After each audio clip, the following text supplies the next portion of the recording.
तो वीवीए micro programming की मदद से हमें एक ऐसा माइक्रो बनाना है जो मेरा एक प्रॉब्लम को सॉल्व करे।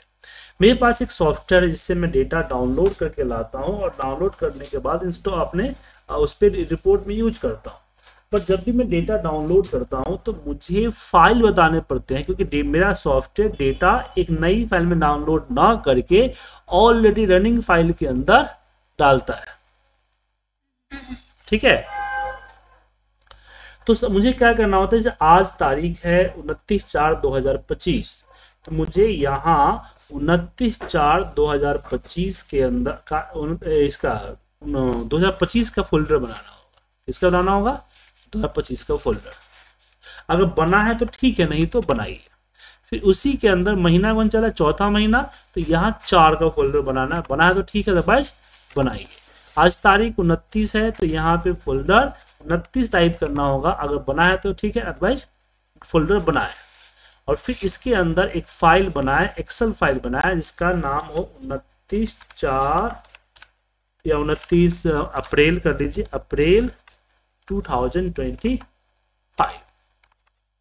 ठीक है, तो माइक्रो रन करते ही सिस्टम डेट के अकॉर्डिंग ये ऑटोमेटिकली अपना काम करते हैं। समझ में आया क्या करना है? तो दिक्कत इसमें? चलिए आगे बढ़े। चलिए, तो सबसे पहले फोल्डर्स को डिलीट करते हैं और एक्सेल फाइल को खोलता हूं और यहां पे हम करते हैं developer, visual basic, insert, module, double click किया, सब्जेक्ट। ये हमारा प्रोजेक्ट नंबर 4 है, राइट? 4 प्रोजेक्ट, 30 प्रोजेक्ट कर चुके, चौथा हम कर रहे हैं आपके साथ। अब यहाँ पे सबसे पहले सिस्टम, अब यहाँ पे मैं डबल स्क्रीन कर लेता हूँ ताकि कुछ और भी समझा सकूं। तो मुझे फिर से बताइए कि सिस्टम डेट कैसे पता चलेगा। तो हमारे पास एक टुडे का फॉर्मूला है जिससे पता चलता है सिस्टम का डेट। फिर इस टुडे में से अगर मैं टेक्स्ट का फॉर्मूला लगाऊं, तो टेक्स्ट फॉर्मूले में अगर मैं दे दूं यहाँ पे, नहीं सॉरी, ईयर का फॉर्मूला करूंगा तो ईयर आएगा। मंथ का फॉर्मूला करूंगा तो मंथ आएगा।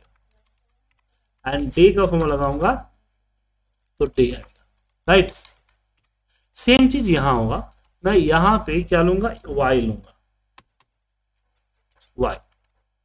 यहां पे लिखूंगा कि y इक्वल टू, हमने दिया यहाँ पे ईयर, और ईयर के अंदर में दिया डेट, क्योंकि एक्सेल का टुडे फॉर्मूला यहाँ पे बन जाता है डेट का फॉर्मूला। ठीक है, फिर m इक्वल टू मैंने करूंगा मंथ, और यहाँ मंथ के लिए हम यहाँ डालेंगे डेट, ब्रैकेट ओपन क्लोज और एंटर, तो डेट अलग हो जाएगा और डी मंथ अलग हो जाएगा। फिर डे में लगाऊंगा डे। तो अगर मैं यहाँ MSG बॉक्स पे देखें, तो अगर मैं y करूं, रन करते हैं, तो आप देखेंगे कि डेट जो सिस्टम डेट है इसमें से ईयर में y 2025 निकाल के इस पे सेव कर दिया। ठीक है,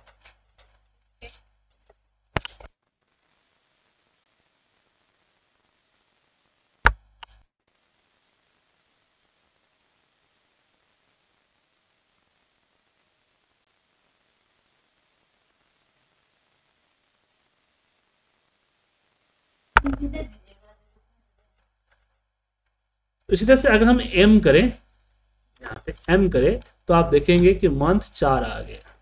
एंड अगर मैं यहाँ पे d करूं तो यहाँ पे d आएगा। तो सिस्टम डेट से कनेक्ट हो गया है। तो ये समझ में आ गया आपको? कोई दिक्कत? अब प्रॉब्लम है कि फाइल नेम, मुझे फाइल नेम चाहिए, तो हमने यहाँ पे FN किया। और एक्सेल में एक होता है टेक्स्ट का फॉर्मूला। किसका होता है? टेक्स्ट। टेक्स्ट फॉर्मूला क्या करता है कि इसमें जो फॉर्मूला है उसके dd यहाँ पे /MMM/YY हम करते हैं, एंटर प्रेस करें, तो देखिए आ गया 29 अप्रैल 2025। क्योंकि नॉर्मली डेट जो होता है स्लैश में होता है और फाइल नेम में स्लैश एक्सेप्ट नहीं करता है, इसलिए फॉर्मेट यहाँ टेक्स्ट नहीं लगेगा, तो यहाँ पे लगाना पड़ेगा फॉर्मेट का फॉर्मूला। ठीक है, फॉर्मेट में हमने दिया यहाँ पे सिस्टम डेट और dd-MMM-YY। ठीक है, और इसके साथ हमने n% डॉट एक्सएलएस एक्स कर दिया, पाथ आ गया। तो अगर हम एमएसजी बॉक्स करते हैं, बोलिए क्या बोल रहे हैं? ये एफएन मतलब क्या सर? एफएन जैसे हमने वाई लिया, डी लिया, एम लिया, ऐसे एफएन लिया। जैसे लास्ट टाइम लिए थे एक्स ए बी सी नहीं लिया था आपने? जैसे मैथमेटिक्स में आप लोग ना लिखते X Y Z X square plus B square equal to 20, what is X square. जैसे सपोज करते हैं ऐसे, इसको बोला जाता है वेरिएबल। क्या बोला जाता है? वेरिएबल। या टेम्पररी सेमिंग लोकेशन की ये जो रिजल्ट है, रिजल्ट कहाँ होल्ड होगा? तो वाई पे होगा। तो जहां भी वाई ईयर 2025 की जरूरत पड़ेगी वहां पे हम वाई को कॉल कर लेंगे। उसी तरह से हमने क्या किया, फॉर्मेट और n% क्यों लगाया? कॉन्केट करने के लिए। जैसे दो, या जैसे यहाँ पे डेट है और यहाँ पे देखिए एक स्लैश डला हुआ है, तो इसको आपस में इस तरह से कॉन्केट करेंगे तो दोनों ज्वाइन हो जाएगा। हो गया ना ज्वाइन? ऐसे यहाँ भी फॉर्मेट ने क्या किया, सिस्टम डेट से इस फॉर्मेट में डेट को निकाला और फिर उस पर डॉट एक्सएलएक्स जोड़ के एक फाइल नेम बना दिया। क्या बना दिया? File name. समझ में आया? अब मुझे चाहिए फोल्डर बनाने के लिए। तो फोल्डर बनाने के लिए कोड होता है mkdir, इसको बोलते हैं मेक डायरेक्टरी। क्या बोलते हैं? Make directory. मेक डायरेक्टरी में जैसे मुझे चाहिए कि एफ ड्राइव के अंदर, एफ ड्राइव जो है, एफ ड्राइव के अंदर 2025 का फोल्डर बनाया, तो मुझे कुछ इस तरह से लिखना होगा। mkdir मैं बोलूं कि भाई ये जो 2025 यहाँ पे 2025 के अंदर मुझे 4 का फोल्डर बनाना है /4, तो मुझे कुछ इस तरह से लिखना पड़ेगा। एक बार में एक ही फोल्डर बनाता है, ठीक है। इसके अंदर क्या करना है? आज तारीख 29 का है, 29 का, तो ये बनाएगा। पर प्रॉब्लम ये है कि ये 2025 है या 4 है या 29 है, उसको तो यहां से लेना है ना, क्योंकि यह तो मैनुअल हो गया। जैसे यहाँ पे कॉन्केट किया, जैसे यहाँ कॉन्केट किया, यहाँ भी कॉन्केट करेंगे। तो यहाँ पे इन्वर्टर को आप रखें, स्पेस दिए n% और 2025 के जगह पे क्या डालेंगे? y को। क्या डालेंगे सर? y। समझे? एक बार और सोचिए, यहाँ पे f ड्राइव है, इसके साथ हमने कॉन्केट किया y के साथ कॉन्केट किया स्लैश और फिर कॉन्केट किया m महीना। ओके, और फिर इसको कॉपी करते हैं और इस पे भी हम सेव करते हैं n%, यहाँ पे m d, यहाँ पे पहले स्लैश देना पड़ेगा ना, स्लैश होता है ना, ठीक। समझे? ये हुआ क्या, ये बना क्या? इसको अगर देखना हो तो आप क्या करें, इसको एक बार हम इसको सिंगल कोट लगाते तो डेड हो जाएगा। क्या हो जाएगा? डेड। तो यहाँ पे हम path p equal to inverted comma में इसको ये दे दिए और फिर यहाँ पे msg बॉक्स के अंदर इस p को करेंगे तो ये आपको पूरा का पूरा पाथ दिखाएगा। देखिए हो गया, आया? देखिए आया ना सर? एफ ड्राइव 2025 4/29 आया। अब इसके साथ हम एक और काम करते हैं, इसमें n% n यहाँ पे दे देते हैं स्लैश और fn क्या है? फाइल नेम है ना हमारा। तो अब देखिए क्या पाथ आएगा, आ गया पाथ पूरा। तो सेव एज में ही पाथ देते हैं ना हम। तो अब जो है नीचे हम करेंगे वर्क बुक्स डॉट ऐड।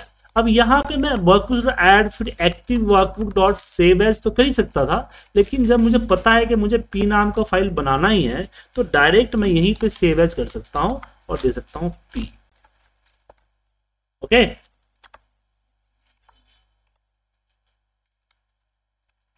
तो यहाँ कोड यहाँ पे उसी इसके बाद फाइल को क्लोज कर देते हैं, active work book dot close. क्या देख, अब इसको एक एक करके रन करता हूं मैं, ठीक है।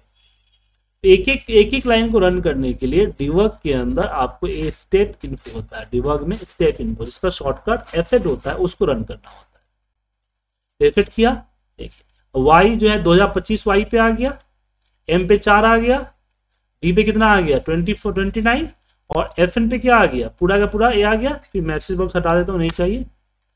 अब यहाँ पे देखिए क्या हुआ, एक फोल्डर बनाया, यहाँ पे एफ और सब मिला के फोल्डर बनाया। अब पी के ऊपर पूरा एक्सटेंशन आ गया। फिर फाइल को सेव एज करके देखिए यहाँ पे सेव कर दिया, क्रिएट कर दिया फाइल को। देन इसी फाइल को इसने क्लोज कर दिया, फिर एंड से।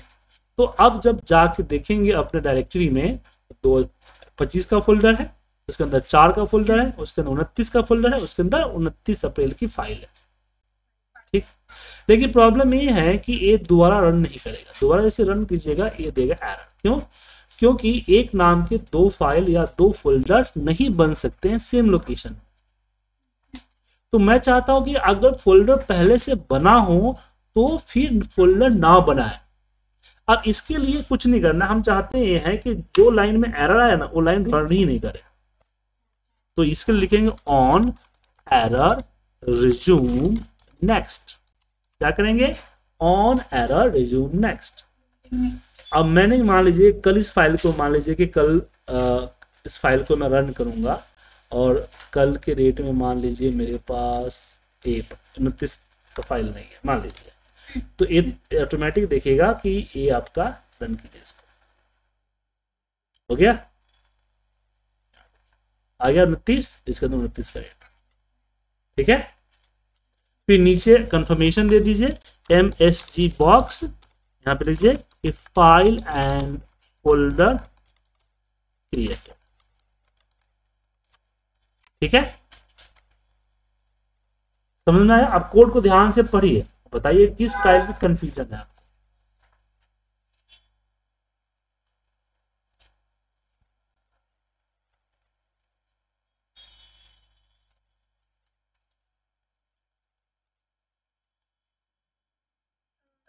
और ये नो एरर रिज्यूम नेक्स्ट बोल के आप लिखे ना यहाँ पर, ठीक है।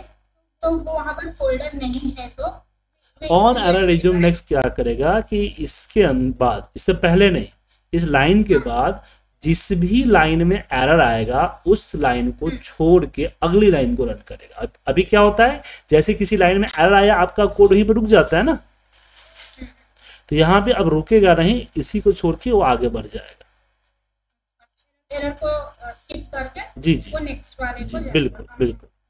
ये तब लगाया जाता है जब हमें पता है कि हमारा एरर क्यों आएगा।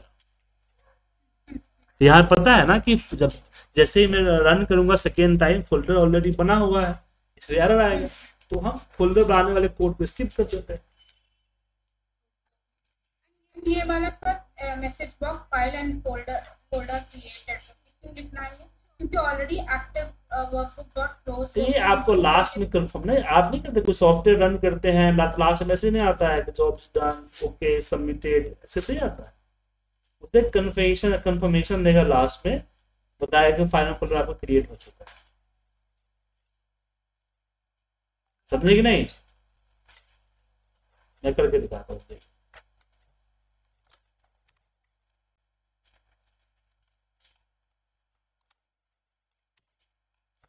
जैसे मैं इसको रन करूंगा, इसको रन किया, रन करते ही सब काम होने के बाद ये आपको एक मैसेज दिया इस तरह से, समझे? और कुछ तो इस पहले मैं कोड आपको भेज, मैंने पहले बताया था कि आज मैं एक प्रोजेक्ट कराऊंगा, उस प्रोजेक्ट को आपको करीब 4 बार, 3 से 4 बार खुद से करना है। तो इस कोड को कॉपी पेस्ट नहीं करना है, कोड मैंने भी आपको व्हाट्सएप पे भेजा है, उस कोड को टाइप करना है, ठीक है। और एक बार टाइप करके जब हो जाए तो फिर उसको डिलीट कीजिएगा, फिर से टाइप कीजिएगा,